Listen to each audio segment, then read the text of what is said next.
ప్రభు యొక్క మహా ఉచిత కృపను బట్టి మరి ప్రభు యొక్క ప్రత్యేకమైన సమయం మనకు అనుగ్రహించినందుకు దేవునికి కృతజ్ఞతాస్తుతి ఘనత మహిమ ప్రభావాలు చెల్లునుగాక. ఆమేన్ ఆమేన్. మంచిది. పరిశుద్ధ గ్రంథం తెరుద్దాం. ఇర్మియా 32వ అధ్యాయము 27వ వచనం. ఇర్మియా 32వ అధ్యాయము 27వ వచనం లేదా 26 నుంచి చదివినా. అంతటా యెహోవాకు ఇర్మియాకు ప్రత్యక్షమై ఈలాగు సెలవిచ్చెను, నేను యెహోవాను, సర్వ శరీరులకు దేవుడను, నాకు అసాధ్యమైనది ఏదైనా నుండునా. ఆమేన్. చిన్న మాట ప్రార్థన చేసుకుందాం. ప్రేమగల మా కన్న తండ్రి యేసయ్యా, నీకు వందనాలు, కృతజ్ఞతాస్తుతులు. మా కన్న తండ్రి, మీరు ఇచ్చిన లేఖనాన్ని బట్టి నీ కృతజ్ఞతాస్తుతులు. కృపతో ఈ వాక్యాన్ని జ్ఞాపకం చేసుకోండి.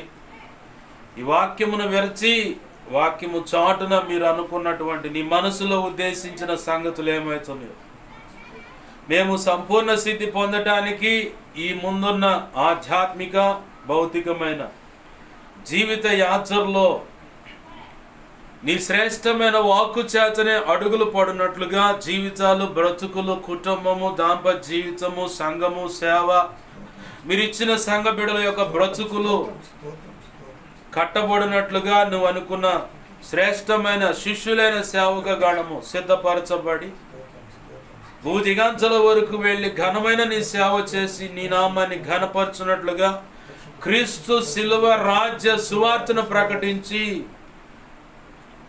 క్రీస్తు యొక్క రాజ్యముని భూమి మీద స్థాపించి అపవాది యొక్క కోట గోడలను కూల్చివేసి నీ కృప ద్వారా అపవాది మీద పరిపూర్ణమైన సంపూర్ణమైన జయమును పొంది శిలువ జయకేతనమును దేవా, ఇదిగో తండ్రి, శిలువ జయ ధ్వజము దేవా, ఆ శిలువ జయ ధ్వజం అనే ఆ జెండాను దేవా, ధ్వజమని ఆ జెండాను ఎగరేసి నీ నామాన్ని ఘనపరిచే భాగ్యము కలుగునట్లుగా కృప పొందుకొని నీ కృపలో నడిచి వర్ధిల్లునట్లుగా ఉపదేశించండి, మమ్మల్ని బలపరచు. నీవే చూడండి, సమస్త కార్యములు చక్కపరచమని నా చుట్టూరు మా చుట్టూరు ప్రభు నీ సిలువ రక్తపు కంచెను, రక్షణ కంచెను, అగ్ని కంచెను వేసి నీ చేతిలో నన్ను మమ్మల్ని దాచిపెట్టి నీవే అగ్ని ప్రాకారమై నిలచి నీ మహిమేగాని ఇక్కడ ఆవరింపొచ్చే ఈ ప్రాంతంలో నీ చిత్త ప్రకారం ఇప్పుడైనా ఇక ముందైనా ఈ వీడియో అప్లోడ్ చేసిన తర్వాత అయినా ప్రార్థనలు ఎక్కిపిస్తున్న వారున్న ఆ ఇల్లు, ఆ గ్రామం, పట్టణం కానీ ఏదైనా సరే నీ బలమైన సన్నిధి, మహిమ, తేజస్సు, ప్రభావం చేత నింపబడునుగాక. అది ప్రబలిల్లు వెళ్ళునుగాక. నీ చిత్తములో నీ నామము అక్కడ ఘనపరచబడునుగాక. నువ్వు అనుకున్నది జరుగునుగాక. ఉపదేశము ద్వారా నీ ప్రజలు నీ కృపలో వర్ధిల్లుదురుగాక. కార్యం జరిగించమని నీ అగ్ని వంటి రథముల సైన్య సమూహం, దేవదూతలను జ్ఞాపకం చేయబడ్డ సమస్తం చుట్టూ కావలుగుంచు. ఈ ఇంటి చుట్టూరు, ఈ కాలనీ, ఈ పట్టణం చుట్టూరు, ఈ రాష్ట్రము, పల్నాడు, ఇదిగో తండ్రి జిల్లా, అలాగనే భారతదేశం సమస్తం చుట్టూరు నీ చిత్తంలో ఈ పరిచర్యకు నువ్వు ఇచ్చినటువంటి లేదా ఈ వాక్యాలు విని బలపడుతున్నటువంటి బిడ్డలు, వాళ్ళ గృహాలు కాని సమస్తం చుట్టూరు కూడా సంఘ బిడ్డల చుట్టూరు ఈ కాపుదల భద్రతను అనుగ్రహించి నీ కృపలో వర్ధల చేసి ఆశీర్వదించమని. నీ పక్షం వహించిన నేను ఎంత బలహీనం నీకు బాగా తెలుసు. నీ కృప మీద ఆధారపడ్డా, నీ మీదే అనుకున్నా. నా సమస్త విధేయతల అతిక్రమ దోషాలు, పాప దోషాలు, ఆజ్ఞాతిక్రమంలో క్షమించి నీ సిలువ రక్తంలో కడిగి పవిత్రపరచు. పరిశుద్ధాత్మగ్నిలో నన్ను పుట్టమే శుద్ధ సువర్ణగా మార్చి పరలో శుద్ధ సువర్ణ చైలు నా నెత్తివింకను గొప్పగా ఉంచి యెషయా 57:16 ప్రకారం నీ కృపను, మత్తయి 10వ అధ్యాయం 1 వచనం 7, 20 వచనం ప్రకారం నీ కృపను, అపోస్తుల కార్యం 4:27 నుంచి 37 నీ కృప నాకు దయచేయి. ఇర్మియా 1వ అధ్యాయం 9, 10, 18, 19 నీ కృప నాకు దయచేయి.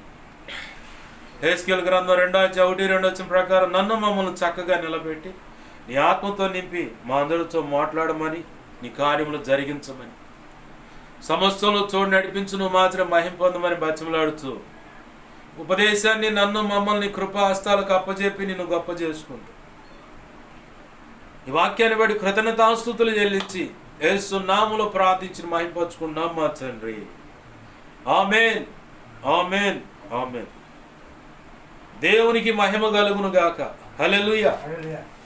ప్రభునందు సమకూడిన మీ అందరికీ, ఈ నా మాటలు వింటున్న వారికి, అలాగనే ఇక ముందు అప్లోడ్ చేసిన తర్వాత అయినా నా మాటలు వింటున్న వారికి, వినబోతున్న ప్రతి ఒక్కరికి కూడా ప్రభు అయిన యేసుక్రీస్తు వారి పేరట నా హృదయపూర్వకమైన వందనాలు. అందరికీ వందనాలు.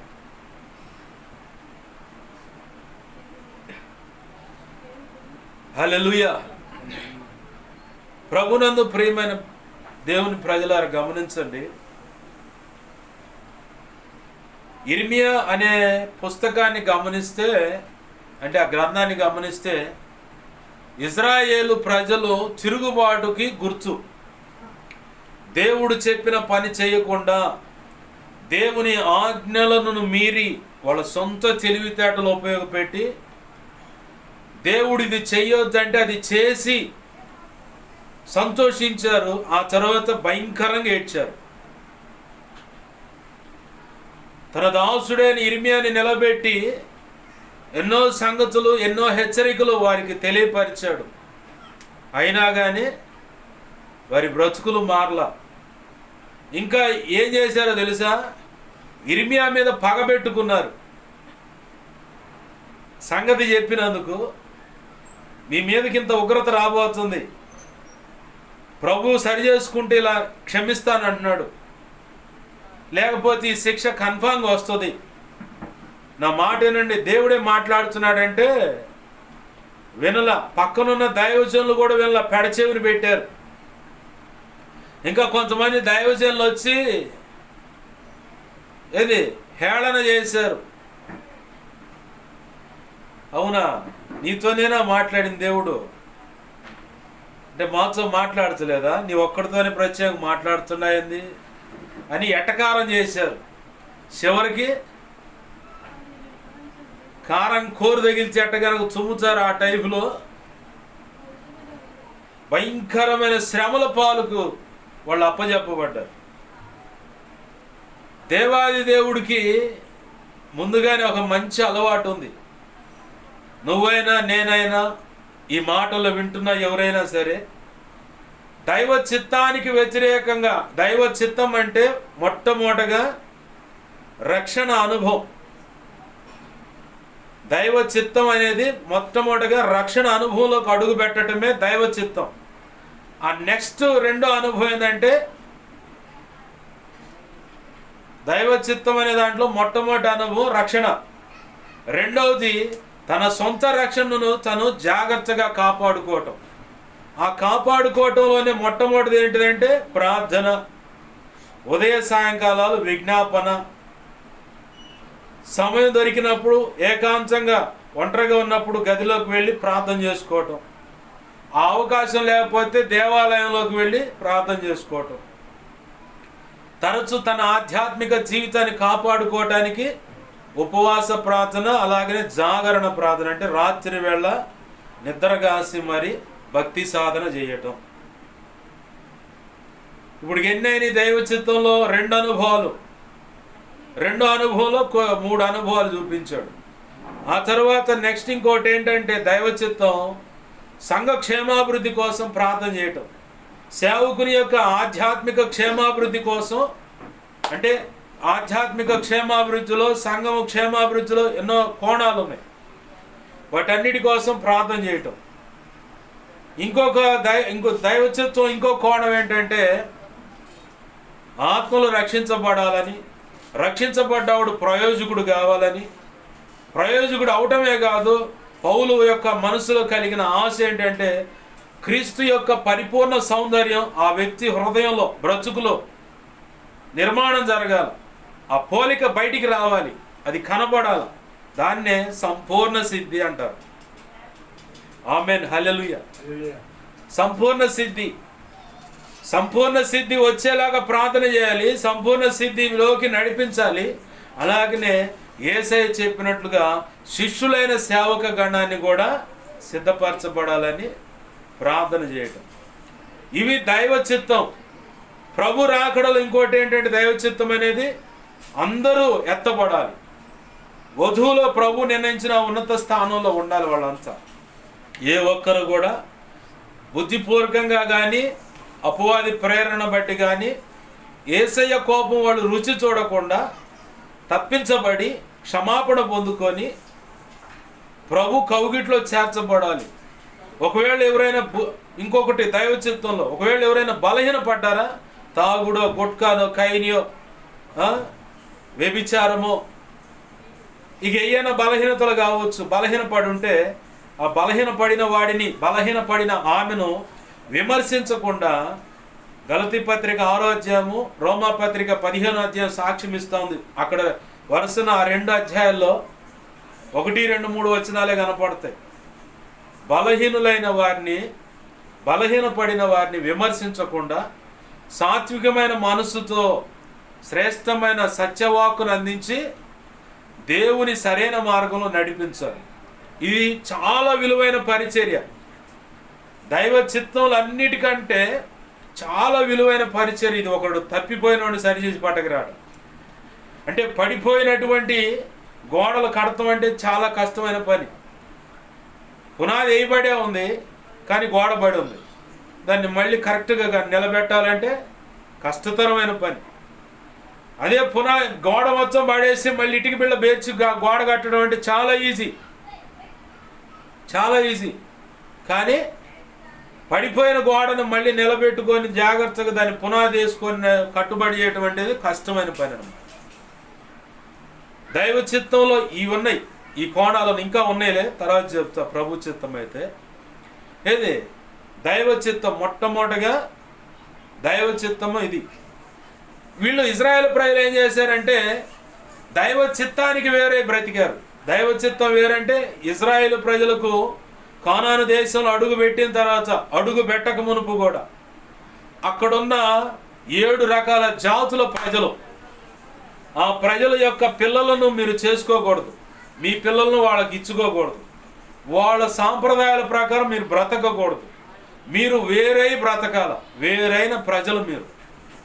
నా స్వకీయ సాంపాద్యం మీరు, నేను కష్టపడి మిమ్మల్ని బయటికి తెచ్చుకున్నాను, నా రెక్కల మీద మోసుకొని తెచ్చాను నిన్ను ఓ ఇజ్రాయేలు అని మొత్తాన్ని కలిపి మాట్లాడతాడు. నా పక్షిరాజు ఎలా అయితే తన రెక్కల మీద తన బిడ్డలను మోసుకొని వస్తుందో ఆ టైపులో మిమ్మల్ని ఐగుప్తు నుంచి కనాను దేశానికి నేను మోసుకొని వచ్చాను. మొయ్యవలసిన చోట నా రెక్కల మీద మోసుకొని వచ్చాను, నడిపించాల్సిన చోట నా రెక్కల నీడ కింద నేను మిమ్మల్ని నడిపించాను. అయితే ఆ కనాను దేశంలోకి వెళ్ళిన తర్వాత, అంటే ఇప్పుడు మనం క్రొత్త నిబంధన ప్రకారం ఎలా దీన్ని అర్థం చేసుకోవాలంటే, పాత నిబంధనలోనేమో సున్నత అనేది దేవునితో నిబంధన, ఇప్పుడు క్రొత్త నిబంధనలోనేమో క్రీస్తు రక్తంలో బాప్తీసు అనుభవంలోకి వచ్చినది దేవునితో నిబంధన, అంటే దేవునితో సమాధాన పడటం. మన పితరులు సున్నతి చేయబడిన, ధర్మశాస్త్రం ఇయ్యబడిన యథేచ్ఛగా వాళ్ళు పాపం చేసి బలులు అర్పించి మా పాపాలు తుడిచి వేసుకున్నామని ఆటగా మారిపోయారు. సామెతల గ్రంథం 29వ అధ్యాయం 1వ వచనం ఉంటుంది, ఎన్నిసార్లు గద్దించినా ఆ గద్దింపు లోబడకుండా విచ్చలవిడిగా నడుస్తూ ఉంటే మరి తిరుగు లేకుండా నాశనం హఠాత్తుగా వచ్చి పడుతుందని. అట్లనే వీళ్ళు ఏం చేస్తున్నారంటే ఆటగా మారిపోతే దేవుడు కూడా మరి తిరుగు లేకుండా హఠాత్తుగా నాశనం కలిపి చేస్తాను. ఆ కొద్ది సమయం పశ్చాత్తాపడుతున్నారు, మళ్ళీ బుద్ధిహీనంగా అడుగులు వేసి వాళ్ళకు నచ్చినట్టు బ్రతకటం మొదలు పెడతా ఉన్నారు. ఈ తంతంతా చూస్తూ ఉన్నాడు దేవుడు. చూసి చూసి చూసి విసుగు చెంది ఒకరోజు తన ప్రవక్తల ద్వారా, ఎందరో ప్రవక్తల ద్వారా ప్రకటింపజేశాడు. ఇక ఫైనల్గా వచ్చారు. ఎలా అంటే ఆదివారము అంటే విశ్రాంతి దినం అనేది ఆచరించకుండా దాన్ని ఎగ్గొట్టి వీళ్ళ ఇష్టం వచ్చినట్టు బ్రతకడానికి మొదలుపెట్టారు. వాళ్ళ పిల్లల్ని వీళ్ళు చేసుకోవటం, వీళ్ళ పిల్లల్ని వాళ్ళకి చేసుకోవటం, ఎక్కడ పడితే అక్కడ బొమ్మలు అంటే రాయిని నిలబెడతాం, ఒక చెట్టు కింద వింటున్నావా, ఒక చెట్టు కింద ఒక రాయి లాంటిది ఒకటి పెట్టి అమ్మ లేదా అయ్యో ఏదో పేరు పెట్టి ఆడ మొక్కటం, బలులు అర్పించటం. దేవతా స్తంభం అంటే ధ్వజస్తంభం అని అర్థం. అప్పట్లో దేవతా స్తంభాలు ఏంటంటే ఇంట్లో కనపడుతుంది ఇక మనకు రోకళ్ళు, రోకల్ని భూమిలో నాటుతారు, దాని ఎదురుగా ఒక రాయి ఉంటుంది, ఆ రాయికి ఒక పేరు పెడతారు, పలానమ్మ పలానా అయ్యా అని. ఇక దానికి ధ్వజస్తంభం, దేవతా స్తంభం ఏంటంటే ఈ రోకలే ఎదురుగా భూమిలో నాటబడి ఉంటుంది కొంచెం ఎత్తుగా. ఏంది అట్లా ఎక్కడ పడితే అక్కడ చెట్ల కింద కొండల మీద ఇజ్రాయేల్ ప్రజలు అట్లా కొన్ని రాళ్ళులాగా అట్లా నిలబెట్టుకొని దేవతా స్తంభాలు పెట్టి బలులు అర్పించి విచ్చలవిడిగా బ్రతకడం మొదలుపెట్టారు. ప్రభు చూసి చూసి కోపగించాడు. దేన్నైనా దేవుడు సహిస్తాడు, కానీ విగ్రహ సంబంధమైనటువంటి ఏ చెడు కార్యాన్నైనా సహించడు. ఉగ్రుడే వస్తాడనమాట ఇక వాళ్ళ మీదకి, ఆ కుటుంబం మీదకైనా ఆ వ్యక్తి మీదకైనా సరే. దీన్ని ఎవ్వడు తప్పించలేడు, నువ్వు మాత్రమే తప్పించుకోగలవు. ఎలా అంటే ఆయన పాదాలు పట్టుకొని ఇక ఎప్పుడు కూడా ఆ పని చేయను ప్రభు, నన్ను క్షమించని దాన్ని వదిలేసి నమ్మకంగా ఆయనతో నడిచినప్పుడే నువ్వు తప్పించబడతావు. ఆ ఉగ్రత నుంచి నువ్వు తప్పించబడతావు, అలాగే నీ తర్వాత తరాలు కూడా తప్పించబడతాయి. లేదు మూర్ఖంగా అడుగులు వేసి అలానే నడిస్తే నిన్ను బట్టి 3 లేదా 4 తరాలు శపించబడతాయని బైబిల్ రాసింది. బైబిల్లో ఆ మాట రాసి ఉంది, 3 లేదా 4 తరాలు. లేదంటే ఇక ఆయన ఆజ్ఞలకు అనుగుణంగా బ్రతికిన వాళ్ళకి 1000 తరాల ఆశీర్వాదం. ఆమేన్, హల్లెలూయా. నీకు 1000 తరాల ఆశీర్వాదం కావాలా, 3 లేదా 4 తరాల శాపం కావాలా? ఏది కావాలో నిర్ణయం నీదే. నువ్వు చేసుకునే తీర్మానాన్ని బట్టి ఉండదు. దేన్నైనా క్షమిస్తాడు దేవుడు, కానీ విగ్రహారాధన అనేది కానీ పొరుగువాడి భార్యను పొరుగు ఆమె యొక్క భర్తను ఆశించిన, అంటే వ్యభిచారం అంటారు దీన్ని, ఆ వ్యభిచారాన్ని, జారత్వాన్ని, చిల్లంగితనాన్ని, బాలామణి క్షుద్ర పూజలు, వశీకరణ, ఏంది చాతబడి క్రియలు, అర్థమవుతుందా? అంతరాలు కట్టించుకోవటం, వాక్కులు అడగటం, సోది అడగటం, ఈ సెక్షన్లన్నీ దేవుని ఉగ్రతను రుచి చూసేటువంటి పరిస్థితులకి దారులు అన్నమాట. యేసయ్యతో నడుస్తా రక్షణ లేని వాళ్ళ విషయంలో పెద్ద ఏముండదు, పట్టించుకోడు. ఎందుకంటే వాళ్ళు లాటరీ టికెట్ తీసి పోయారు అంతే. వాళ్ళు ఎక్కడికి పోయినా వాళ్ళు బతుకులకి అంతే.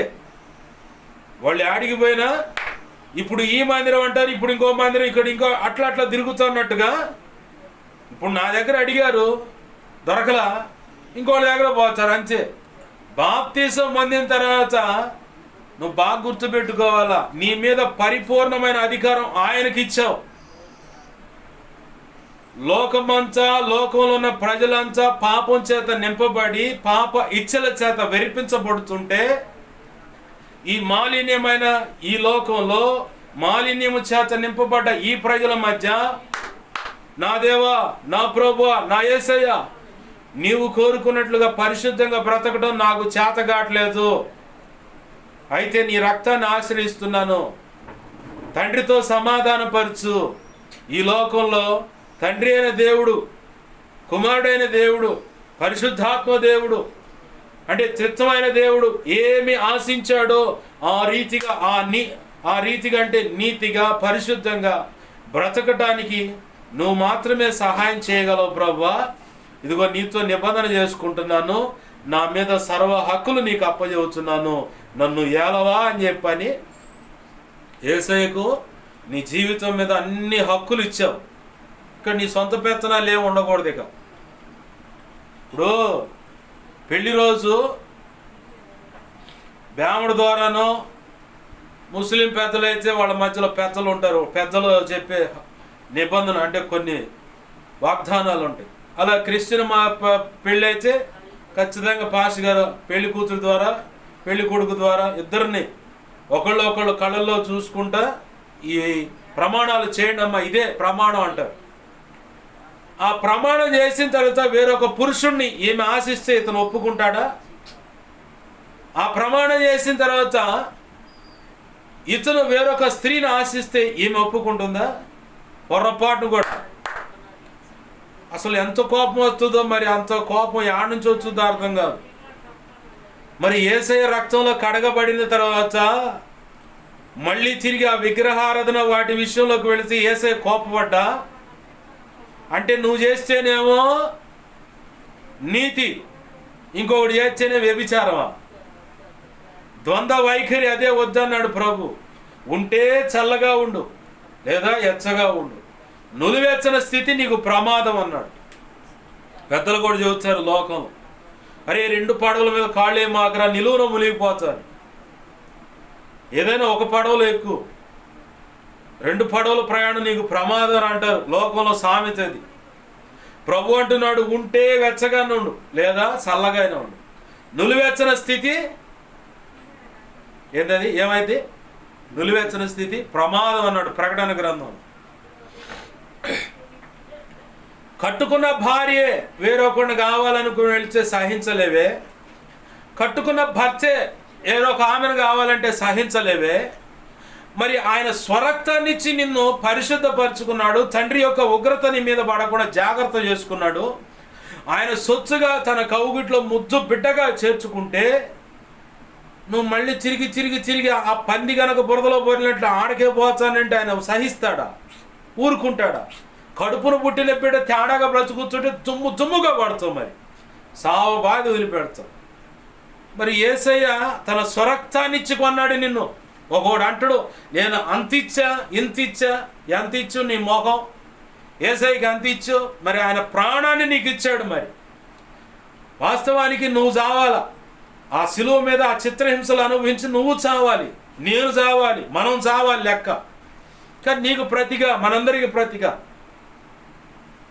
నాకు ప్రతిగా ఆయన శిలువ మ్రాను మీదకి ఎక్కాడు. భయంకరమైన చిత్రహింసలు అనుభవించాడు. ఒక్క బొట్టు కూడా దాచుకోలేదు రక్తాన్ని తన దేహంలో నీ కొరకు చిందించాడు మొత్తం దారగా. ఏదో నేను అంత ఇచ్చాను ఇంత ఇచ్చానని గొప్పలు చెప్పుకుంటావెందుకు? ప్రభు ఏమన్నాడు? కుడి చేతిలో ఉన్నది ఎడం చేతికి తెలియకూడదు నీ అర్పణ అనేది. నీవిచ్చే సహాయమైనా, వేసే కానుకైనా, కృతజ్ఞత అర్పణ అయినా, ప్రత్యేకంగా ఏదైనా మందిర నిర్మాణానికైనా, దేనికి ఇచ్చినా సరే కుడి చేతిలో ఉన్నది ఎడం చేతికి తెలియదంటే ఎంత సీక్రెట్ ఉండాలో. ఒకడైతే ఏమి లేదు, డప్పు తీసుకొని బాధుడే బాధుడు అనమాట. నేను అంత ఇచ్చాను, నేను ఇంత ఇచ్చా, అదండి ఇదండి అని చెప్పాను. తీరా లెక్కలు తెలిస్తే ఏముంటుంది? ఏమి లేదు, అంత డొల్లతనమే. అప్పుడు ఎప్పుడో ఇచ్చిన సంగతులు ఇప్పుడు డప్పు కొడుతూ ఉంటారు అన్నమాట. యేసయ్య అట్లాంటి వ్యక్తులను క్షమించడు. ఇంకోటి ఏంటంటే ఆశీర్వాదం పొందలేరు. ముందు ఆశీర్వాదం అనేది పొందలేరు. ప్రభు అన్నాడు, రహస్యం మంది ఇచ్చినది ఆయన రహస్యంగానే అన్ని విధాలా దీవించాడు అన్నాడు. బాహాటంగా చెలిపటాన్ని బట్టి వాడు ఆ క్షణంలోనే వచ్చే ఆ కొద్దిగా ఆ ప్రతిఫలం పొందుకున్నాడు అన్నాడు. ఆయన తన స్వరక్తాన్ని ఇచ్చాడు నీ కోసం. ఈ భూమి మీద చెప్పబడుతున్న దేవి దేవతలు దేవుళ్ళు అనబడిన ఎవడైనా సరే నీ కోసం నేను చచ్చనని చెప్పినోడు ఎవడని ఉంటే చెప్పు, నేను వస్తా. వాళ్ళ నామాన్ని బట్టి బాప్తీస అనుభవంలోకి నేను వస్తా. నేనే మార్గమును సత్యమును జీవమును, నా ద్వారా తప్ప తండ్రి యొద్దకు ఎవ్వడునూ రాడు. నేనే గొర్రెలకు ద్వారమునైనను, అవి లోపలికి వెళ్తాయి బయటకు వస్తూ ఉంటాయి అన్నాడు. లోకంలో చెప్పబడుతున్నాయి అన్నీ ఆయన ఎదుట సాగిలపడుతున్నాయి. దురాత్మలు, చీకటి, అంధకార శక్తులు కూడా ఆయన ఎదుట సాగిలపడుతున్నాయి. గడగడగడ వణుకుతా సర్వశక్తిమంతుడైన దేవుణ్ణి వదిలిపెట్టి భయంకరమైన పిశాచాల దగ్గర పోయి ఇల్లు గొల్ల ఒళ్ళు గొల్ల మానసికంగా చిత్రహింసలు అనుభవించి దేవుడు అది కోరుకున్నాడా? యేసయ్య అది కోరుకోలా. నెమ్మది, సమాధానము, ప్రశాంతత కలిగి ఆయన కృపలో వర్ధిల్లాలని మాత్రమే ఆయన కోరుకున్నాడు. ఆమేన్, హల్లెలూయా. సకల ఐశ్వర్యాలతో కూడిన ఆ నూతన యెరూషలేం పట్టణంలో పట్టపు మహిషిగా, అంటే ఆ రాణి గారి లాగా నువ్వు ఉండి, ఆయన భార్యగా రాజు అయితే ఆయన రారాజు అయ్యాడు, ఆయన విశ్వ చక్రవర్తి అయ్యాడు. ఆయన భార్యగా నిన్ను కోరుకున్నాడు. యుగ యుగాలు ఆయనతో పాటు కలిసి ఏలుబడి చేయటానికి, పరిపాలించటానికి. నువ్వేమో ఈ లోకం చేత పరిపాలించబడుతున్నావు, లోక ఆశల చేత వెరిపించబడుతూ ఉన్నావు. కులకట్లు, మతకట్లు అని, బంధాలు, బంధుత్వాలని చెప్పని ఇక్కడే బిగుచుకొని ఈ ఉచ్చులోనే బిరుగా బిగుచుకుపోయి అట్లా పోతే అక్కడే చచ్చిపోతావు. చివరికి వచ్చేది ఏంటంటే నరకమే, రెండోది రాదు. యేసయ్యతో నడవాలంటే దమ్ము ఉండాలా. ఏదో సూచక్రియ కోసం, ఏదో అద్భుతం కోసం బాప్తిసం పొందానని సంకలు గుద్దితే కుదరదు. సంకలు గుద్దితే కుదరదు. యేసయ్య కోసం రోషంగా నిలబడగల దమ్ముంటేనే ముందుకు రావాలా. అందరితో కలిసేవాడు కాదు, అందరితో కలిసి రాజీ పడేవాడు కాదు యేసు ప్రభు. ఎవరైనా దైవజనులు కనపడుతూ ఉంటే వాళ్ళైనా సరే అందరితో రాజీ పడేవాడు కాదు. యేసయ్య ప్రేమ, యేసయ్య రోషం, యేసయ్య యొక్క తీర్పు గనక గ్రహించిన దైవజనుడు అయినా, సంఘ పెద్ద అయిన పరిచయ విశ్వాసులైనా సరే ఎవరితో రాజీ పడరు, లోకంతో రాజీ పడరు. కానీ వీళ్ళకి నిందల అవమానాలు ఎదురవుతానా కానీ లక్ష్య పెట్టకుండా దేవునికి అప్పచెప్పి, దేవుడు అప్పచెప్పిన పనికి ముందుకు సాగిపోతారు. ఒకవేళ యేసయ్యను బట్టి నిందించబడుచు, అవమానపరచబడుచు, తృణీకరించబడుచు, వేధించబడుచున్నట్లయితే బాగా గమనించు. మత్తయి సువార్త 5వ అధ్యాయము 11, 12 వచనాలు ఇంటికి పోయిన తర్వాత చదువుకో. ఆ రాసి ఉంటుంది, నా నామం నిమిత్తం మిమ్మల్ని అనేకులు హింసిస్తారు, దూషిస్తారు, వేధిస్తారు, చిత్రహింసలు పెడతారు, అధికారులు దగ్గర కూడా ఈడ్చుకొని పోతారు, కొంతమంది చంపబడతారు కూడా. అయినా మీకు పరలోకంలో బహుమతి అత్యధికమైనదని సంతోషించండి అన్నాడు. వాడెవడో ఊరకొక్క వాగుతూ ఉంటాడు. వాడికి ఏం తెలుసు? అమ్మా బాబు భయంతో పెంచబడితే వాడు ఆ ఊరకొక్కలాగా వాగడు వాడు. నేను ఇప్పుడు వాగుతుంటే రేపు పొద్దున పెడదెబ్బగా నాకు తగులుతుంది కదా అని చెప్పని గ్రహింపు ఉంటాడు. నోరు అదుపులో ఉంటుంది అమ్మా బాబు భయంతో పెరిగినోడికైతే. వాడు అమ్మా బాబు భయంతో పెరిగినోడు కాదు, విచ్చలవిడిగా జులాయిగా, ఒక తిరుగుబోతుగా, ఒక దొంగగా బ్రతికినోడు. కాబట్టి వాడికి నచ్చినట్టు వాడి ఇష్టం వచ్చినట్టు వాగుతూ ఉంటుంది. అవన్నీ చెవుల్లోకి తెచ్చుకొని తర్వాత మనసులో పెట్టుకొని అమ్మో నన్నిట్టన్నారు, అయ్యో నన్నిట్టన్నారు, ఏడుతూ ఎందుకు? ఇదిలిచ్చి పడేసేసే నీకు అప్పచెబుతున్నావు. వాడి సంగతి నువ్వు చూసుకో, లేదా ఆమె సంగతి నువ్వు చూసుకో. నేను నీ పని మీద మనసు పెట్టాలి, నీతో నేను నడవాలి, నా జీవన సంబంధమైన ఉపాధిలో నేను ముందుకు సాగాలి, నా కుటుంబాన్ని కట్టుకోవాలి, నేను నా భార్య బిడ్డలు నీలో ఆధ్యాత్మికంగా ఎదగాలి ప్రభువా. ఆ విషయంలో నా మనసు పెడతానికి కృపనివ్వు ప్రభువా. ఆ రీతిగా అడుగులు వేయడానికి నాకు సహాయం చేయి ప్రభువా. నా చేయి పట్టుకో, మా చేయి పట్టుకో, మా కుటుంబాన్ని నువ్వే నడిపించని ప్రార్థన చేయాలి. కానీ ఇవన్నీ వదిలిపెట్టి వాడెవడో వాగిండు, ఈడెవడో వాగిండు అని చెప్పి ఏమెవరో వాగిందని కుమిలి ఏడుస్తా ఉంటే నీకే నష్టం. ప్రభు అన్నాడు, ఆత్మను నలపకండి. ఆత్మ నలపబడటం వల్ల అంటే మానసికంగా కృంగిపోయి డిప్రెషన్లోకి వెళ్ళిపోయి నువ్వు అట్లా నలిగిపోతూ ఆలోచిస్తూ ఉంటే ముందు నలిగిపోయేది ఏంటంటే నీ ఆత్మ. నీలో ఉన్న ఆత్మ నలిగిపోద్ది, ఆ తర్వాత ఆరిపోద్ది. అంటున్నావా?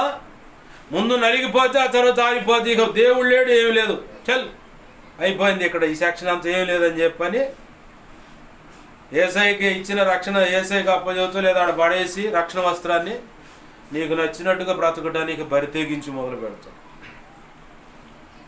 వాళ్ళకి వైపు చూడమాక, దేవుని వైపు చూడు. ఇజ్రాయేల్ ప్రజలు దేవుడు అనుకున్నటువంటి విశ్రాంతి దినాలను ఎగ్గొట్టారు, దేవునికి కోపం పండింది. విగ్రహారాధన వైపు తిరిగారు, ఇంకా కోపం పండింది. ఇర్మియా ద్వారా ప్రకటించాడు శిక్ష. నెబుకద్నెజరు అనే రాజు వస్తాడు. అసలు విచిత్రం ఏంటంటే నెబుకద్నెజరు అన్యుడు, అన్య దేవత ఆరాధన కలిగిన వాడు. ఆ నెబుకద్నెజరు గురించి ఇదే ఇర్మియా గ్రంథంలో దేవుడు అంటాడు, నా సేవకుడైన నెబుకద్నెజరు. ఎవరు సేవకుడు? ఎవరు? దేవునికి లోబడి దేవుడు కోరుకున్నట్టుగా నడిచేవాడు. ఇప్పుడు ఇక్కడ దేవుడే అవతల వేరొక అన్య దేవత ఆరాధన చేసేటువంటి నెబుకద్నెజర్ని రేపుతున్నాడు. వెళ్ళు, వాళ్ళ మీద పడు. ఆ యెరూషలేం పట్టణాన్ని చూసి వాళ్ళు మురిసిపోతున్నారు, దాన్ని మొత్తం తగలబెట్టు.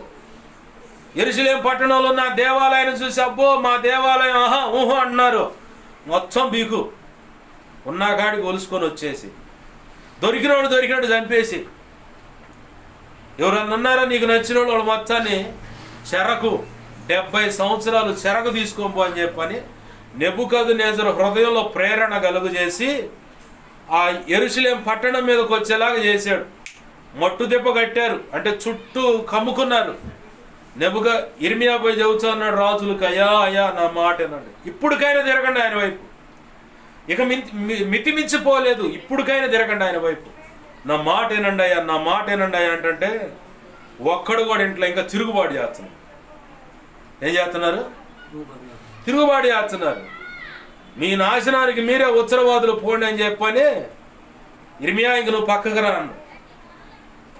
ఇర్మియా నువ్వు ఇక పక్కకు రా, వాళ్ళు ఎంత చెప్పినా వినరు, ఇక వాళ్ళ టైం దగ్గర పడదు కాబట్టి ఇక నువ్వు పక్కరా, మిగతా నేను చూసుకుంటా అంటున్నా కానీ ఇర్మియా మాత్రం వదిలిపెడతలా. ఆ మాటలు అంటున్నా కానీ ఇర్మియా మాత్రం వదిలిపెడతలా. దేవా దేవా కన్నీటితో అడుగుతూ ఉన్నాడు, అయ్యా అయ్యా ప్రజలు నువ్వు కోప్పడితే తట్టుకోలేరయ్యా, క్షమించు ప్రభు, నీ ఉగ్రత ఎంతో బలము, ఇంత ఘోరంగా ఉంటుంది కాబట్టి తట్టుకోలేరయ్యా, క్షమించయ్యా ప్రజలను, క్షమించని బతిమలాడుతూ ఉన్నాడు. బతిమలాడుతూ ఉంటే ప్రభు అసలు ససేమిరా ఒప్పుకోలే. ఇంకా చివరికి దేవుడు ఒక ప్రకటన చేశాడు, 70 సంవత్సరాల తర్వాత వాళ్ళని బట్టకొచ్చుకుంటాడు. బాగా గుర్తుపెట్టుకో అయ్యబ్బాయ్, ప్రకటన చేసిన నువ్వు మూలవాక్యం ఏంది, నువ్వు ఎటువచ్చు అనుకోవచ్చు. కరెక్ట్గా ప్రభు కృపలు ఆయనే నడిపిస్తూ ఉన్నాడు. నేనే నా సొంత మాటలు ఇప్పటి వరకు ఎక్కడ చెప్పాల. ఏంది ఆయన అంటున్నాడు, ఇప్పుడు మనం చదువుకున్న మూలవాక్యంలో, నేను యెహోవాను సర్వ శరీరులకు దేవుడను, నాకు అసాధ్యమైనది ఏదైనా ఉన్నదా? ఇప్పటి వరకు ప్రభు మన ఎదుట ఏకరువు పెట్టిన, అంటే కొన్ని సంగతులు మన ముందు తేటగా చూపించాడు. ఏ విషయంలో పొరపాట్లు జరిగినో దేవుని పాదాలు పట్టుకొని క్షమాపణ అడుగుదాం. ఒకవేళ నీ జీవితంలో ఏదైనా అసాధ్యం అనుకుంటున్న పరిస్థితి కనపడుతుంటే ప్రభు అంటున్నాడు నాకు అసాధ్యమైనది ఏదైనా ఉన్నదా? నువ్వు నమ్మితే దేవుని కార్యం చూస్తావు. నీ నమ్మిక తొలగిపోయినట్లుగా, నువ్వు కదిలిపోయినట్లుగా, నీ విశ్వాసం నీరుగారిపోయేలాగా, నిరీక్షణ కోల్పోయేలాగా, పట్టు విడిచి చల్లబడిపోయేలాగా సైతానుగాడు వాడి దోతలు ఏంది అవే కాకుండా నువ్వు భక్తి సాధన చేస్తున్న దాన్ని బట్టి ఆ ప్రాంతంలో ఉన్న పూజలు అందుకుంటున్న దేవతలు దేవుళ్ళు అనబడిని, ఆ ప్రాంతాన్ని పట్టి వేరిపిస్తున్న చీకటి అంధకార శక్తులైనా, వశీకరణ లేదా చిల్లంగి బాలమణి చాతబడి క్షుద్రపోయిలైనా, ఒక కులానికి సంబంధించిన దేవతలు దేవుళ్ళు అనబడిని అయినా సరే దాడి చేస్తాయి నీ మీద. ఎట్ట దాడి చేస్తాయి తెలుసా? వాటి రుచి ఎలా ఉంటుందంటే, మోకాళ్ళ మీద నిలబడి ప్రార్థన చేయడానికి నువ్వు సాహసిస్తావు కానీ నిలబడలేవు. నిలబడలేకుండా మోకాళ్ళ విషయంలో నీరసం, తెలియకుండా ఎముకలు గుంజుతున్నట్టుగా మోకాళ్ళ మీద నిలబడదామంటే నీ మనసే సహకరించినట్టుగా చేస్తాయి. ఏది వింటున్నావా? ఏం చేస్తాయి? అదే చేస్తలేదు, ఏదో ఒకటి చేయని.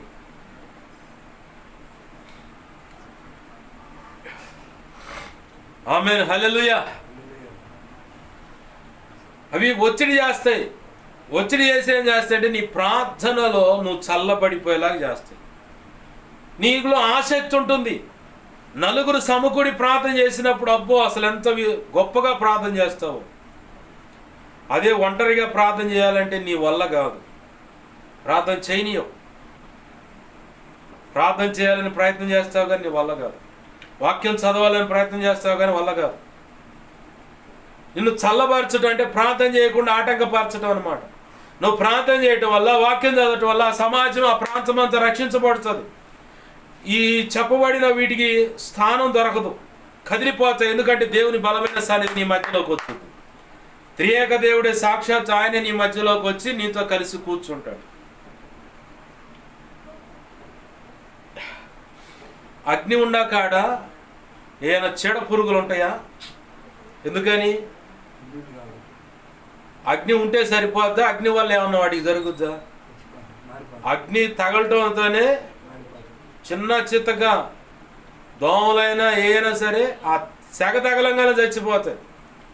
అడవిలో కూడా క్రూర మృగాలు వీళ్ళ మీదకి వచ్చి దాడి చేయకుండా, అడవి పట్టలో ఉన్న నివాసం ఉండేవాళ్ళు కానీ, ప్రత్యేకంగా అడవి ప్రాంతానికి వెళ్ళిన వాళ్ళు కానీ ఆ ప్రాంతంలో చిన్న చలిమంటలాగా మంటేసుకొని కూర్చుంటారు. ఎందుకో తెలుసా? క్రూర జంతువైనా పామైనా ఏదైనా సరే ఆ మంటను చూడంగానే దానివల్ల నాకు హాని ఉందని ఆ మంట ఉన్న కాడికి రాదు, ఆ పరిసర ప్రాంతాలకు రావయి. అలాగనే నీ దేవుడు దహించు అగ్ని అయి ఉన్నాడు. హెబ్రీ పత్రిక 12వ అధ్యాయం చివరి వచనంలో నీ దేవుడు దహించు అగ్ని అయి ఉన్నాడు. అంటే తగలబెట్టే అగ్ని, అంటే తగలబెట్టే. దహించు అంటే కాల్చేది అని అర్థం. దహించు అంటే కాల్చుట. కాల్చేటువంటి అగ్ని అయి ఉన్నాడు నీ దేవుడు. మరి తగలబెట్టే దేవుడు అయి ఉంటే ఇప్పుడు ఆయన పక్కకి ఏదైనా దురాత్మలు కానీ ఏమైనా వస్తే ఉంటాయా? ఈ దోమలు ఈగలు గాలి చచ్చినట్టు అవి కూడా చచ్చిపోతాయి, బోడిదైపోతాయి అనమాట. ఇప్పుడు నువ్వు మోకరిస్తే ప్రార్థన చేస్తే ఆయన వచ్చాడు కాబట్టి నీ ప్రార్థన జరగొడితే చాలు. ఇక వాటి ఇష్టం, మనబంధం అనుబంధం అన్నట్టుగా, ఇక వాటికి నచ్చినట్టుగా కారులో షికారు అన్నట్టుగా అవి తిరుగుతూ ఉంటుంది. వాటి పని అవి యథేచ్ఛగా చేసుకుంటూ ఉంటుంది. అయితే ఒకవేళ నా ఈ మాటలు వింటున్న మీలో ఎవరైనా సరే, పాస్టర్ గారు మీరు చెప్పినట్టుగా సేమ్ అంతే నా జీవితంలో జరుగుతుంది, నేను ప్రార్థన చేయాలని తపన పడుతున్నాను, మోకాళ్ళు వేసిన నా మోకాళ్ళ ఎముకల లోపల నీరసంలాగా అనిపించి మోకాళ్ళ మీద నిలబడలేకపోతున్నాను, మోకాళ్ళ మీద కూర్చోలేకపోతున్నాను, దేవా నీకు స్తోత్రం అంటే తెలియని విసుగు వస్తుంది, నా వల్ల కావట్లేదంటే ఒకటే కారణం, ఈ దురాత్మలు కొన్ని నీ మీద దాడి చేస్తున్నాయి. దురాత్మలు కొన్ని నీ మీద దాడి చేస్తున్నాయి. అప్పుడు నీకు అవకాశం ఉంటే నీతో పాటు ఇంకొక ఇద్దరు కూర్చోబెట్టుకొని ప్రార్థన చేయాల. అది కూడా లేదు పాస్టర్ గారు నేను ఒంటరినే అంటే నువ్వు మోకాళ్ళు వేసి దేవా నీకు స్తుతి స్తుతి స్తుతి స్తోత్రం స్తోత్రం స్తోత్రం స్తోత్రం ఆశ్చర్యకరుడా నీకు స్తోత్రాలు ఆలోచనకర్త నీకు స్తుతి, ఇట్లా స్తుతి స్తోత్రం చెల్లించినప్పుడు 50వ కీర్తన 23వ వచనం అంటే చివరి వచనం, స్తుతి యాగము చేయవాడు నన్ను మహింపరుస్తున్నాడు, తద్వారా దేవుని యొద్ద నుంచి రక్షణ కలుగునట్లుగా మార్గము సరళపరుచుకొనుచున్నాడు. ఆమేన్ హల్లెలూయా. స్తుతిస్తే దేవుని దగ్గర నుంచి రక్షణ అనేది వస్తుంది. అంటే దేవుని బలమైన సన్నిధి నీ దగ్గరకు వచ్చుంది. మోకాళ్ళు ఏం కానీ తపనగా పలవ పెట్టినట్టు తింటాం కాదు. ప్రార్థన చేసేది కూడా అట్నే ఉంటుంది. ఒకళ్ళు అడావుడి టకటక చేసేసి వెందలాడి ముగిద్దామని చెప్పి. మోకాళ్ళు ఏం కానీ స్తుతించు. దేవుని కృపను బట్టి నేను చెప్పగలను, మోకాళ్ళు వేస్తే కరెక్ట్గా నా వ్యక్తిగత ప్రార్థనలో కూర్చుంటే ఇంచుమించుగా ప్రభు చిత్తంలో 2 గంటల పాటు స్తుతిస్తా. ముందు 2 గంటల పాటు స్తుతిస్తా. ఆ తర్వాత దేవా నీ చిత్తంలో ఉన్న ప్రార్థనలు చేయడానికి కృపనివన్నప్పుడు మిగతా ప్రార్థనలన్నీ నడుస్తాయి. ఇక అప్పుడు లెక్కే ఎన్ని గంటలు వెళ్ళిపోద్దో ప్రభు చిత్తం అన్నమాట. ఆ కృప ఉంది కాబట్టి ఆయన తోడు ఇలా నడిపిస్తున్నాడు కాబట్టి ఈరోజు ఇలా నిలబడగలుగుతున్నాం. దేవునికి మహిమ కలుగును గాక. నా ఉంచుగా ప్రభు కృపలో నీకు ఇస్తున్నటువంటి ఆలోచన ఇది. నీవు కూడా మోకాళ్ళు ఏంగల మొదటిగా స్తుతించు. కనీసం పావు గంట అయినా అరగంట అయినా, ఇంకా ఆసక్తి కలిగి ఉంటే 1 గంట అయినా స్తుతించి, ఏది వ్యక్తిగత ప్రార్థనలో నలుగురిలో కూర్చుని వాళ్ళగా స్తుతిస్తావు. ఇది ఎప్పుడు ప్రార్థన చేస్తుంది అంటారు. మళ్ళీ నలుగురిలో ఉన్నప్పుడు ఒక 2-3 నిమిషాలు స్తుతించి వాళ్ళతో కలిసి ప్రార్థన చేయి. నలుగురుగా, ఇద్దరుగా, ముగ్గురుగా ఉన్నప్పుడు, ఒంటరిగా ఉన్నప్పుడు మాత్రం నీ ఇష్టం ఎంతసేపు అయినా స్తుతించు. ఆ తర్వాత దేవుని బలమైన సన్నిధి ఆయన ఆత్మ నీ మీదకి వచ్చి చక్కగా ప్రార్థన చేసుకుంటూ ముందుకెళ్తాం. ఆమేన్ హల్లెలూయా. ప్రభునందు ప్రియమైన దేవుని బిడ్డ గమనించండి, ఇక్కడ దేవుడు జరిగిన పొరపాట్ల బట్టి శిక్ష కనపడుతుంది, ఇక్కడ అవకాశం కనపడుతుంది. మరో పక్క నీ మనసులో ఉన్న అనాలోచన బట్టి కూడా దేవుడు నిన్ను సంధిస్తున్నాడు డైరెక్ట్గా. నాకు అసాధ్యమైనది ఏదైనా ఉన్నదా? ఇంకో మాట, నీకు అసాధ్యమైనది ఏదైనా ఉన్నదా? యేసయ్యకు అసాధ్యమైనది ఏది లేదయ్యా, ఆయనకు సమస్తం సాధ్యమే అంటున్నావు. ఇప్పుడు యేసయ్య నీతో మాట్లాడుతున్నాడు, నీకు అసాధ్యమైనది ఏదైనా ఉన్నదా? యేసయ్య తన శిష్యులతో చెప్పాడు, అట్లా వెళ్తా ఉంటే అంజురుపు చెట్టు దారి మార్గంలో కనపడది, ఆకులు బాగా నిగనిగలాడుతూ ఉంది. కానీ ఫలములు లేవు. ఏది ఓ దైవజనురాలు బ్లైండ్, కళ్ళు లేవు ఆమెకి. కృపా రాగమాలిక అనే క్యాసెట్లో పాడబడింది. అంజూరపు చెట్టొకటి నాటెను ద్రాక్షవనమందు, పూచాలేదే పిందెలేదే పచ్చని ఆకులతో నిండే. ఈ పాట రాసుకుందాం. ఆ పాట ఇక్కడ ఈ ఉదంతో నుంచి బయటకు వచ్చింది. దేవునికి మహిమ కలుగును గాక. హల్లెలూయా. అక్కడ ప్రభు వచ్చి కాయలు తిందా అని చెప్పని చూశాడు, దొరకలా. ఇక ఎన్నడికి నువ్వు ఫలించకుందుగా కానీ శపించి వెళ్ళిపోయాడు. ఆ పై ప్రాంతానికి వెళ్ళి పనుల పరిచర్య చూసుకొని తిరిగి వస్తూ ఉంటే పేతురు జ్ఞాపకం చేస్తున్నాడు, ప్రభువా ఏం చెప్పు, ఇదిగో నిన్న దినాన ఈ చెట్టు విషయంలో నువ్వు శపించావు కదా, చూసావా ఎంత తొందరగా ఎండిపోయిందో అన్నాడు. ఏసై శపిస్తే అట్నే ఉంటుంది వ్యవహారం అంతా. ఆడదాకా పోకూడదు మన బ్రతుకులు. జాగ్రత్త పడినప్పుడు ధన్యులం అవుతాం. ఆమేన్. హల్లెలూయా. ఈ మాట అన్న తర్వాత ప్రభు అంటున్నాడు అక్కడ శిష్యులతో, ఆవగింజంత విశ్వాసం ఉంటే ఆ కంబళి చెట్టును వేళ్లతో సహా పెకిలించబడి పోయి సముద్రంలో పడంటే పడుద్ది. ఇదిగో ఈ కొండ లేచి అంతా వెళ్ళిపోయి సముద్రంలో పడమంటే పడిపోద్ది. ఆవగింజంత విశ్వాసం నీకు కూడా ఉంటే నీకు కూడా ఏది అసాధ్యమైనది లేదు, నీకు కూడా సమస్తం సాధ్యమే. ఆమేన్. హల్లెలూయా. అయితే నీకు ఆవగింజంత విశ్వాసం ఉంటే చాలు, కొండంత ఉండమని చెప్పాల ప్రభు. ఆవగింజ ఎందుకు అన్నాడు తెలుసా? ఆవగింజలో పరిపూర్ణత ఉంది. దాన్ని ఒకవేళ నీళ్ళల్లో నానేసిన ఆ తర్వాత పైన తాటమూతం తీసిన ఆ గింజలో ఎక్కడ లోపల ఎలిత అనేది లేకుండా పరిపూర్ణంగా లోపల పిండి అనేది ఉంటుంది. ఆమేన్. హల్లెలూయా. అందుకనే గోధుమ గింజ చూస్తే మధ్యలో గాడి కనపడుతుంది. ఖర్జూరపు చెట్టు కానీ ఈత చెట్టు గింజ చూస్తే మధ్యలో గాడి కనపడుతుంది. తాటి ముంజ అది ముదిరిపోయి తాటెత్తనం గనక బయటకు తీస్తే దాని పైన మూడు కళ్ళు కనపడతాయి ఒక్కొక్క ముంజలో. అది కూడా వెళితే ఏంది, ఏ గింజను తరికించి పరిష్కారంగా చూసినా ఏదో ఒక వెలితి కనపడతాడు. వేరుశనగ చూద్దాం, అది 2 ఒక్కలకు ఉండదు, లోపల మధ్యలో గ్యాప్ ఉండదు. కానీ ప్రభు మాత్రం తన నోటితో పలికిన మాట విలువైంది కాబట్టి ఆవగింజంత విశ్వాసం ఉంటే చాలు, నీకు కూడా అసాధ్యమైంది ఏది లేదు. నీకు కూడా అసాధ్యమైంది ఏది లేదు, సమస్తం సాధ్యమే. ప్రభు ఇంకో మాట కూడా అన్నాడు. యోహాను సువార్త 14వ అధ్యాయము 12వ వచనం వాటి కూడా చూడండి. అక్కడ ప్రభు అంటాడు, నా యందు విశ్వాసం, ఇదిగో 12వ వచనం చదువుతున్నా, నేను తండ్రి యొద్ద నుండి వెళ్ళుచున్నాను అని గనుక నేను చెయ్యు క్రియలు నా యందు విశ్వాసం ఉంచువాడును చెయ్యును, నాకంటే మరి గొప్పవి చెయ్యును. ఆమేన్. హల్లెలూయా. అతడు తర్వాత ఏమన్నాడు? చెయ్యునని మీతో నిశ్చయముగా చెప్పట్లేదు అన్నాడా, చేస్తాడు అన్నాడు. నీకు కావాల్సింది ఇప్పుడు ఏంటంటే ప్రస్తుతం ఆవగింజంత విశ్వాసం. ప్రభు అంటున్నాడు, నిన్ను ప్రశ్నిస్తున్నాడు, నాకు అసాధ్యమైనది ఏదైనా ఉన్నదా? ఇప్పటి వరకు నీ జీవితంలో జరిగిన పొరపాట్లను బట్టి సరి చేసుకోమని ఒక పక్క హెచ్చరిక ఇస్తూ, మరో పక్క నీ జీవితంలో ఎదురవుతున్న ప్రతి పరిస్థితి అది ఎంత కఠినమైనదైనా కావచ్చు.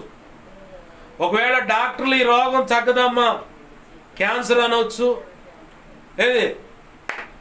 క్యాన్సర్ అనొచ్చు, హెచ్ఐవి అనొచ్చు, ఎయిడ్స్ అనొచ్చు, ఛాతి క్యాన్సర్ కావచ్చు, ఓవర్ బ్లీడ్ కావచ్చు, మెదడుకు సంబంధించి కావచ్చు, కరోనా టైంలో వచ్చిన ఇన్ఫెక్షన్ బట్టి నీ దేహంలో ఇలా ఉంది పరిస్థితి, నరాల బలహీనత అనొచ్చు.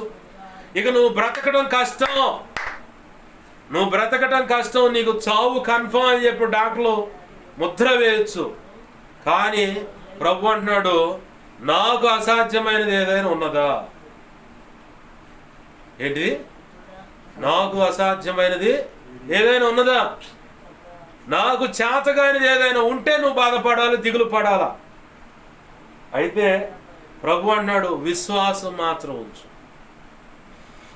ఏమంటున్నాడు? విశ్వాసం మాత్రమే ఉంచు. శతాధిపతి తన కూతురు చావపరుచుకుల మధ్య కొట్టుమెట్టాడుతుంది. ప్రభువా నువ్వు రా అని బచ్చలాడుతూ ఉన్నాడు. సరే పోదాం. ఈ లోపల మధ్యలో 12 సంవత్సరాల రక్తస్రావంతో బాధపడుతున్న ఒక ఆమె అడ్డం వచ్చింది. ఎవరికి తెలియకుండా పోయి ఆయన ముట్టంగానే ఆయన ఆడ ఆగిపోయాడు. ఎవరో నన్ను ముట్టారు, నాలో నుంచి ప్రభావం వెళ్ళిందని. ఇంతమంది పడుతుంటే ఒకళ్ళు ముట్టారంట ఏందయ్యా అన్నారు. అందరూ పడుతుంటే, కానీ ఏమో విశ్వాసం ఉంది. ఏంటంటే ఆయన వస్త్రపు చెంగు తాకిన చాలు నేను స్వస్థపడతాను. ఆమెలో ఉన్న విశ్వాసాన్ని బట్టి యేసయ్యలో నుంచి ప్రభావం వెళ్ళి ఆమెను ముట్టింది. వెంటనే ఆమె రక్తధార కట్టెను, అంటే ఆగిపోయింది అన్నాడు. కారణం విశ్వాసం ఉంచింది. ఆ తంత అంతా అయిపోయే లోపల ఈ లోపల కబురు వచ్చింది, అబ్బాయి అయిపోయింది, అమ్మాయి చచ్చిపోయింది అన్నాడు. ప్రభు ఏమన్నాడు అక్కడ? నమ్మిక మాత్రం ఉంచు. నమ్మిక అంటే పర్యాయ పదం, విశ్వాసం, నిరీక్షణ ఇలాంటి. నమ్మిక మాత్రం ఉంచు.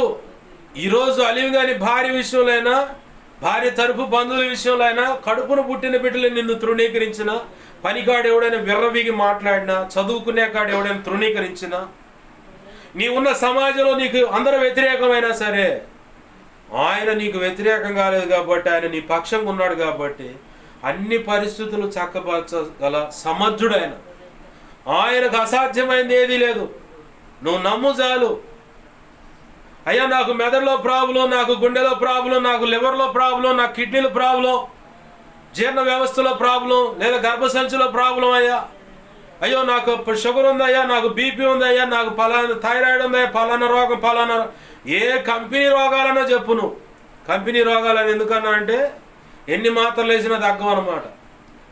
నువ్వు ఏ రోగం అన్నా చెప్పు. ఆయనకు అసాధ్యమైనది ఏదైనా ఉంటే అప్పుడు అడుగు. అసాధ్యమయ్యేది ఎప్పుడో తెలుసా? ఆయన చేయకుండా నిశ్చేష్టుడిగా నిలబడి, అంటే ఏమి చేతగాని వాడిగా నిలబడేది ఎప్పుడో తెలుసా?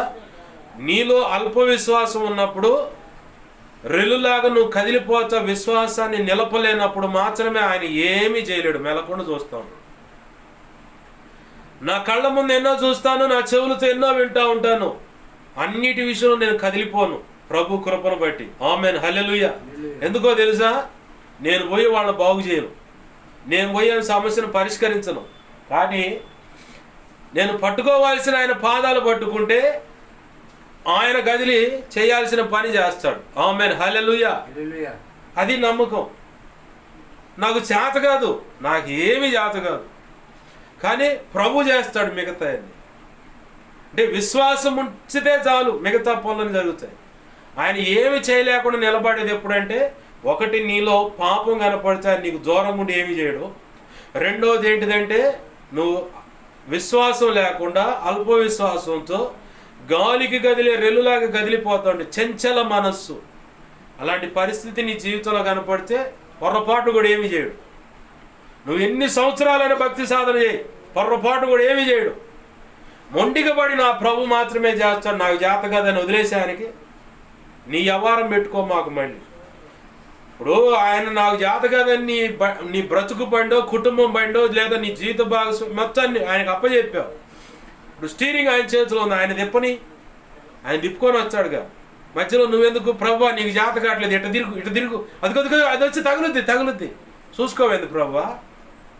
భలే ఉందే, ఈడ ఈ గేర్ అయిపోతే బాగుండు ప్రభు, ఈడ ఫస్ట్లోనే నడపాలా, ఈడ సెకండ్ గేర్ వేయాలా, ఈడ సెకండ్ గేర్ కాదు ప్రభు, డబుల్ టాపులు వెళ్ళాలా, ఈడ బ్రేక్ టచ్ చేయాలి ప్రభు, ఈడ క్లచ్ మోస్తే ఫ్రీగా వెళ్ళిపోరు. ఇవన్నీ ఆయనకి తెలియవు? ఆయనకి తెలుసుగా. ఈ తెలివితేటలన్నీ ఆడ నుంచి వచ్చినాయి, ఆయన దగ్గర నుంచి వచ్చినాయిగా.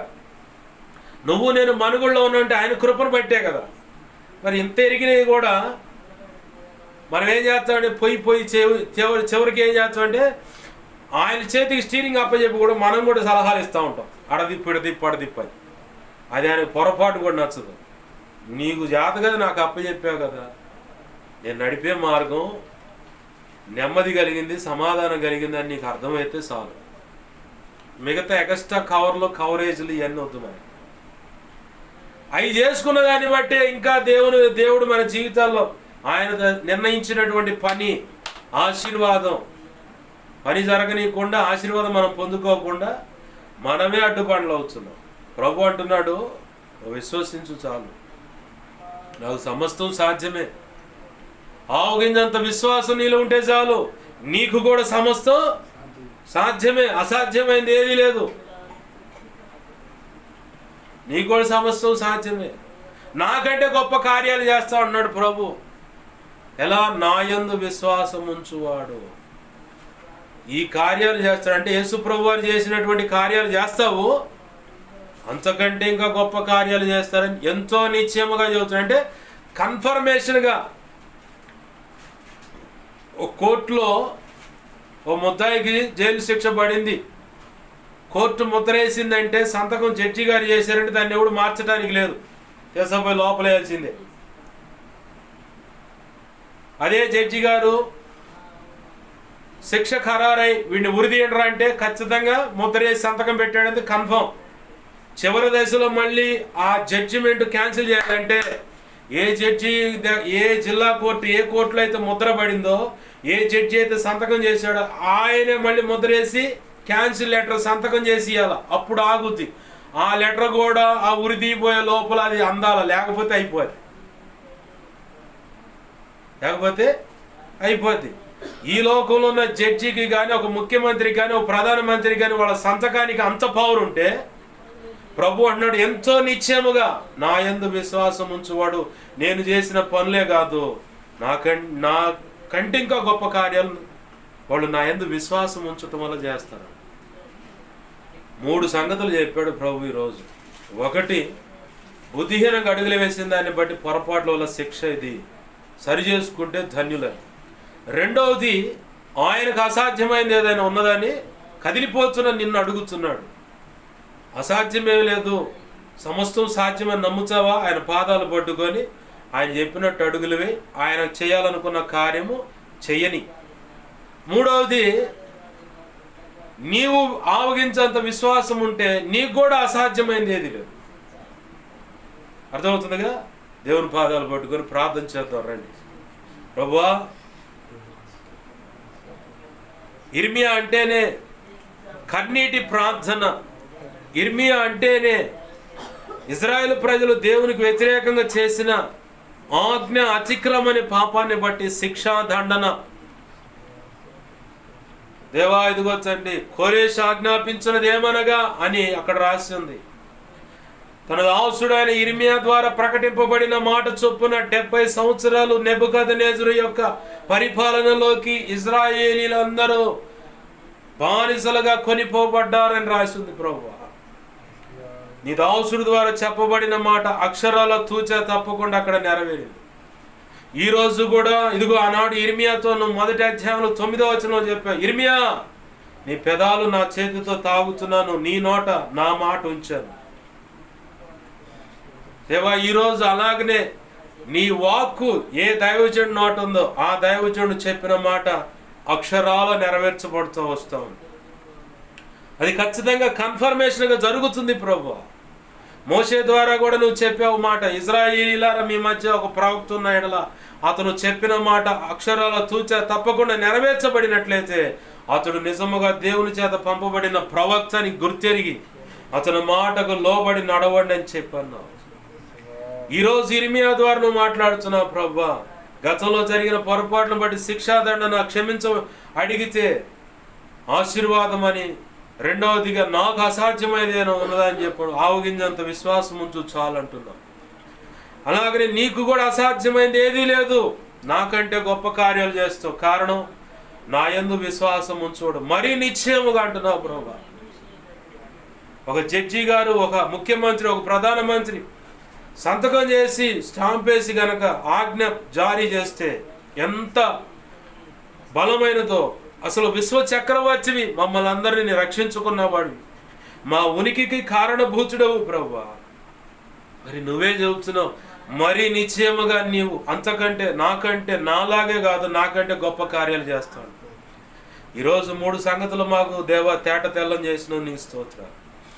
ఏ విషయంలో ఎలా మేము కదిలిపోతున్నామో, ఏ విషయంలో ఎక్కడ ఏమవుతుందో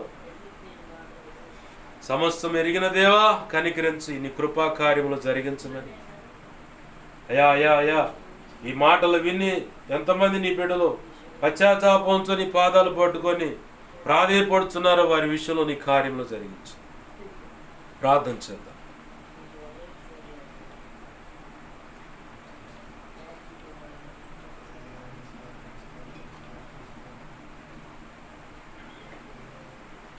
మా ప్రభువా, నీ మాటలను బట్టి నీ కృతజ్ఞతాస్తుతి. మా హృదయాల్లో పదిలపరచండి, అనేక పర్యాలు నెమరవేయటానికి కృప దయచేయండి. ఎంతమంది పశ్చాత్తాపడి జరిగిన పొరపాటును బట్టి క్షమించమని అడుగుతున్నారో, నటనతో కూడిన క్షమాపణ అయితే ఇదిగో తండ్రి నువ్వు అంటున్నావు. అయ్యో వేషధారులారా, వేసేనైనా క్షమిస్తాను కానీ వేషధారులు నేను క్షమించనన్నావు. నీ కోపం వారి మీద కూడా మండుతుందా? నటన భక్తి చేసే వాళ్ళ మీద కూడా వేషధారులని గద్దిస్తున్నాను. మీకంటే ముందుగా వేశ్యలు సుంకర్లు పరలోకంలో చేర్చబడతారు, అయితే మీరు మాత్రం విడవబడతారంట. అలాంటి వేషధారణతో కూడిన క్షమాపణ అయితే అయ్యా వాటిని సరిచేసి పరిపూర్ణమైన పశ్చాత్తాపంతో కూడిన క్షమాపణ అనుభవంలోకి నడిపించి అయ్యా ఇదిగో బిడ్డలను అంగీకరించి ఆశీర్వదించు. 3 విషయాలు మా ఎదుట నిలబెట్టి దేవా తెలియపరిచావు, నీ గొప్ప కార్యాలు జరిగించమని. దేవా ఈరోజు ఇలాగ నువ్వు దేవా జరిగించిన విధానాన్ని బట్టి నీ కృతజ్ఞతాస్తుతి. నీ వాక్యాన్ని హెచ్చించుకుంటున్నావు, నీ నామాన్ని ఘనపరుచుకుంటున్నావు. నాకు మాకు మా మీద ఇంకెవరికైనా కలలో నిద్రలో దర్శన స్వప్నాలు చూపించబడ్డా సమస్త చీకటి శోధన ప్రభావాన్ని పాసలు పెడుతూ యేసులో నీ మహాపునరుద్ధాన శక్తి వాటి ప్రభావాన్ని బంధిస్తున్నాను, బంధించు లయపరచును నీ కృతజ్ఞతాస్తుతులయ్యా. నాకు మాకు మా మీద ఇంకెవరికైనా కలలో నిద్రలో దర్శన స్వప్నాలు చూపించబడ్డా సమస్త మంచి కళ్ళు మంచి దర్శనం మంచి స్వప్న నిద్రలో చూసి సమస్త మంచి యేసునామమున నీ మహాపునరుద్ధాన శక్తి త్వరపెట్టి జరుగునుగాక, నెరవేర్చబడుగా. త్వరపెట్టి జరిగేలా చేసి నెరవేర్చినందుకు కృతజ్ఞతాస్తుతులు మా ప్రభు. గొప్ప కార్యాలు జరిగించమని మా నిమిత్తం ప్రార్థించండి అని ఆ రీతులకు అడిగిన వాడు మా కోసం దైవజనుడు మా సంఘం తెలియపరిచి ప్రార్థన చేయించండి అని ప్రార్థిస్తున్నాడు. ప్రతి ఒక్కరి అవసరత నీ కృపచేత యేసునామమున తీర్చబడును గాక.